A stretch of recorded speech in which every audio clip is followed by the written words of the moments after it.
The weekly details of news published in Uzbekistan National News Agency from February 20 to 26 last week.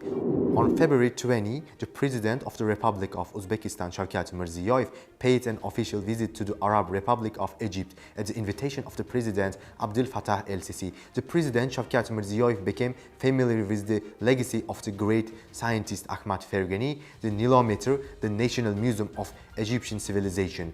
The President also met with the heads of leading companies in Egypt. Agreements were reached on the implementation of more than 20 agreements and contracts worth $1.6 billion. In the second day of the visit on February 21, talks between the two presidents took place at the Al-Ittihadiyya Palace in Cairo. The heads of state discussed in detail the issues of further building up cooperation between Uzbekistan and Egypt and agreed to bring relations to the level of a comprehensive partnership. The key topics of the talks were the cardinal expansion of collaboration in politics, security, trade and industrial cooperation, as well as building up cultural, humanitarian and educational ties. The President noted the commonality of the ongoing reforms within the framework on Egypt Vision 2030 and the development strategy of New Uzbekistan.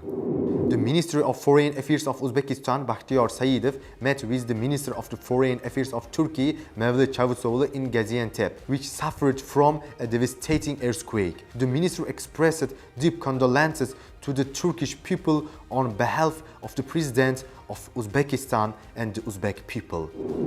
Moreover, based on the order of the President of Uzbekistan, humanitarian aid was sent to the people of the Syrian Arab Republic affected by the earthquake. About 50 tons of humanitarian aid cargo was sent, which included clothes for the children and adults. President Shavkat Mirziyoyev chaired a meeting on the issues of accelerating the digitalization process in spheres and regions. A task was given to further increase the scope of use of digital technologies to establish internet technologies parks in Karakalpakstan, Bukhara, Namangan, Surkhandarya, Navai and Tashkent regions. It was also decided to implement digitalization projects tested in Tashkent in all regions. Ichan was included in the top 9 impressive fortress cities around the world. The rating was compiled by one of the most influential travel magazines in the United Kingdom, Wanderlust Travel Magazine. The authors called it Ichan a library of mosques, palaces and minarets, and placed it in the 5th place. The Islamic Development Bank allocates funds for the constructions and repair for the schools in Uzbekistan. This was started at a meeting with the Minister of Preschool and School Education and officials of the Islamic Development Bank. During the meeting, the parties determined the main tasks in using the funds planned to be allocated by the Islamic Development Bank. At the end of the week, Shavkat Mirziyoyev visited Kashkadarya region to get acquainted with the progress of socio-economic reforms. During his visit, the President visited Karshi Higher Military Aviation Institute.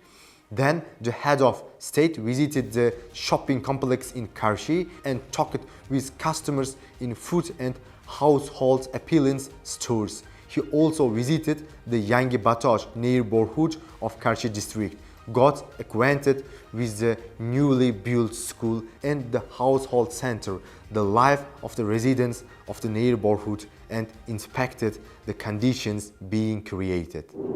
After 18 of search and refuse work in Turkey, the team of Uzbekistan's Ministry of Emergency Situations returned to the country. Our rescues took out 18 alive people and about 200 bodies from the rubble. The team of the ministry was welcomed at Tashkent International Airport. The leader of Uzbekistan had a telephone conversation with the President of the Republic of Turkey, Recep Tayyip Erdogan. President Shavkat Mirziyoyev once again expressed support and confirmed his readiness to provide the necessary assistance in overcoming the consequences of the devastating earthquakes that occurred in the southeastern provinces of Turkey. During the talks, corrupt issues of bilateral cooperation were discussed. The importance of the unconditional implementation of the agreements of the high-level meeting held in November 2022 in the city of Samarkand was emphasized. The schedule of the upcoming meetings was considered, including preparations for the next meeting of the Uzbekistan-Turkey Strategic Partnership Council and events of the informal summit of the Organization of Turkic State. The telephone conversation between the presidents of Uzbekistan and Turkey took place in a traditionally open, trusting and friendly atmosphere. These are the details we wanted to brief you about the last week. Follow Uzbekistan National News Agency.